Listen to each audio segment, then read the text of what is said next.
What is up, YouTube? My name is Trinity and welcome to my channel, or welcome back if you've been here before. So today we're going to be continuing the trend of internet horror by talking about a topic that has over time become a lot more popular.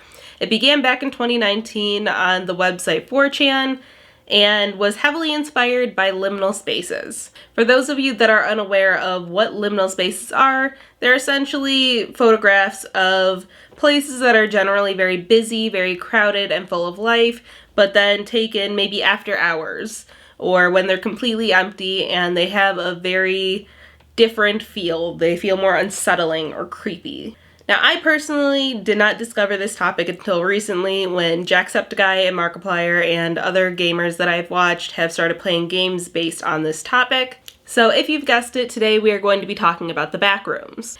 So the reason I settled on this topic to cover next on my channel after covering some creepypastas is because I feel like it fits in very well with what creepypastas are. They're kind of collaborative horror. A lot of people can jump in on them. It also reminds me of the SCP Foundation. If you don't know what that is, I will be making a video in the future on what that is and the different creatures that are associated with it. I'll explain more why it's related to that. And it also reminded me of ARGs, or augmented reality games, where people are kind of acting out their own narrative, but it is also a game for people. Like, they will respond back to people that are watching in real time, and it'll change the progression of the narrative. I feel like I'm not quite explaining that correctly, but that's the best way off the top of my head I can explain it. So originally, the Backrooms were described as a maze of old office rooms that were accessed by no clipping out of reality.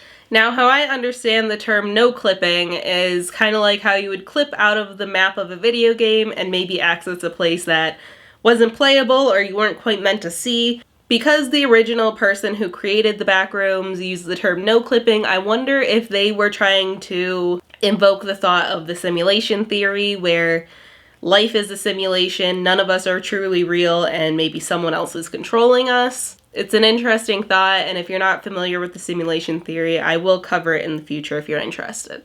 So in order to describe more of the appearance of the Backrooms and the general atmosphere of this place, I'm going to be reading a post from an anonymous 4chaner.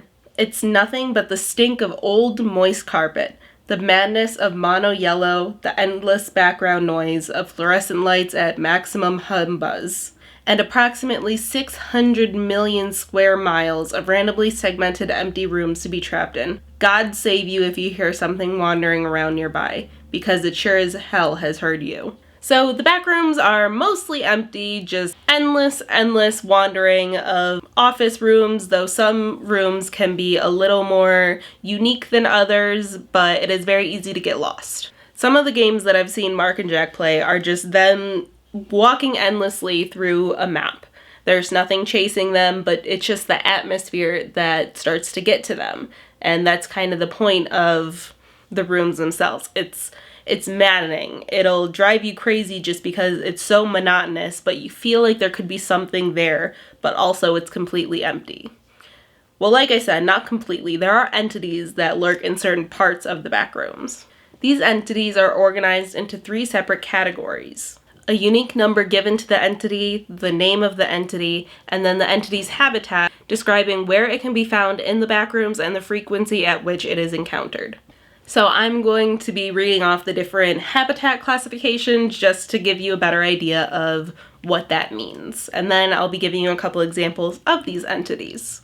So the first category given is unknown. The entity's presence is enshrouded in an unknown state. Level/number, so that's the exact level that an entity can be found on. It will be found nowhere else within the Backrooms. Majority, but mainly on level, and then the level number. So meaning it's mainly found on one level, but it could be found on so many others. Extinct, obviously meaning it's been wiped out. Near extinct, which, like the last one, most of them have been wiped out, but they are mainly found now on hidden levels. Rare, meaning it's found on less than 5 levels. Uncommon, meaning it can be found on at least 20 levels. Majority, meaning it could be found on at least 50% of levels. Many meaning it can be found on anything more than 50%. The Backrooms, which just means the entity is found on all levels. Or obfuscated, meaning that information about the entity is being concealed purposely. So one example of these entities are called the Smilers. They're classified as entity number 3 and can be found on any level that has darkness. They're characterized by small, beady eyes and large, unsettling smiles, the only two parts of them that reflect light. They're said to be docile, generally hiding together in these levels that have darkness, are easily triggered to aggression or attack by the presence of light because they're extremely photosensitive. Another fascinating entity is number 18, which is called the Beast of Level 5, and as you guessed, it is limited to level 5 of the Backrooms only. It takes the form of a 6-foot-tall blue octopus with a humanoid body wearing an expensive suit. Now this creature has the ability to camouflage and can alter the architecture of level 5 at will. When it senses the presence of humans on level 5, he will slowly drive them into madness through sleep deprivation. As the individuals begin losing their mind, he then appears to them, offering riches and paradise in exchange for working with him. If they accept his offer, they will pass out and wake up on level 666 of the Backrooms. And if denied, the Wanderer should then immediately run and try their best to escape level 5, as that is where its powers are limited to. Recently, in 2022, the entire idea has been adapted into a web series on the YouTube channel Kane Pixels. Each video expands on the lore of the Backrooms by adding more context and more substance to what at first seems like a very simple idea. He's even introduced a secret organization into the lore of the Backrooms called Async, and in his story, they're the ones that actually discovered a portal to the Backrooms back in the 80s, and since then have been conducting research about the space itself, which to me is very reminiscent of the SCP Foundation, which again, I will be talking about very soon. But thank you all so much for watching this video. Be sure to like, comment, and subscribe.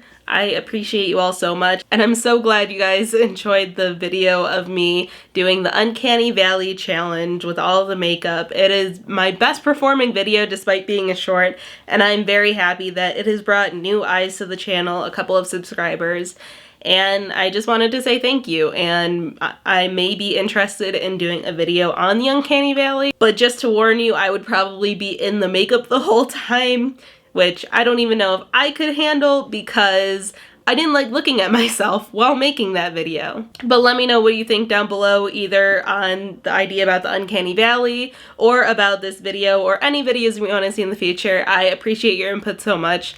But thank you again so much for watching this video, and I will see you in the next one. Bye.